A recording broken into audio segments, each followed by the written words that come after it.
Good morning. My name is Sonya Schryer Norris, and this presentation is called From Invisible Labor to Line Items, How to Budget for the Work That's Actually Happening on Your Library Floor. I've spent my career watching a gap grow between what library job descriptions say and what library workers actually do. That gap has a name: invisible labor. Invisible labor is skilled work that keeps your organization functioning, but never makes it into a budget line, a job description, or a performance review. Today, we're going to look at how to change that. I also want to set some expectations. You'll notice this presentation doesn't have a wellness component. That is intentional. Today, we are looking at how to compensate invisible labor. The problem is that modern library work includes crisis de-escalation, biohazard cleanup, social service navigation, and high-level emotional regulation. And most of that labor is made invisible. It doesn't show up in our board reports, it doesn't show up in our job descriptions, and it doesn't show up in our paychecks. So here's what we'll cover. First, we'll look at how the way we traditionally defend our budgets, with things like return on investment in circulation numbers and door counts, actually make it easier to cut staff.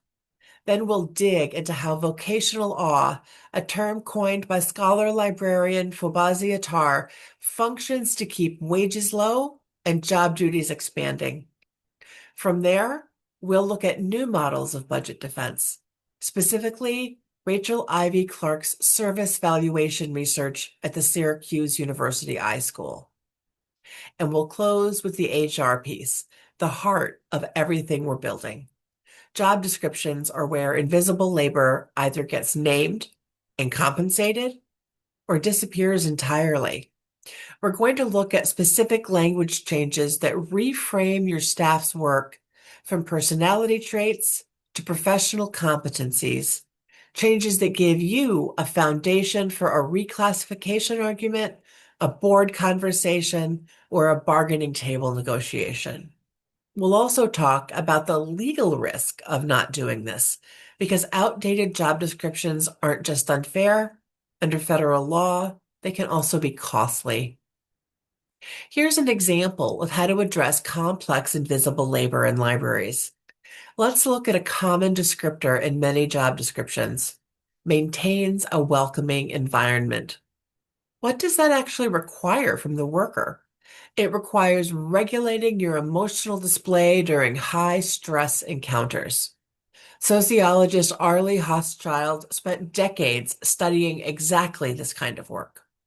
She defines emotional labor as the management of feeling to create a pleasant outward display.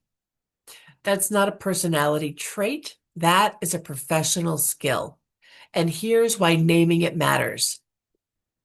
When this skill lives in a job description as maintains a welcoming environment, it signals to everyone, HR, the classification system, the board, that what we're asking for is a pleasant personality.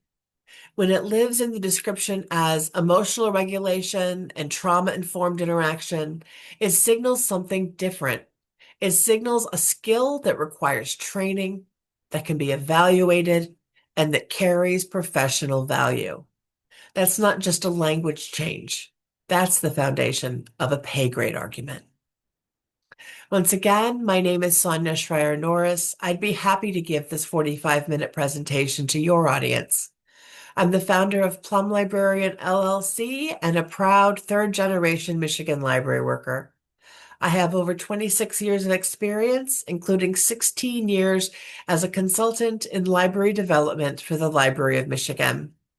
I've served as a continuing education consultant and trainer to 12 state libraries, and I've created over 35 courses on Niche Academy that have been adopted in all 50 states and internationally. Here is my contact information.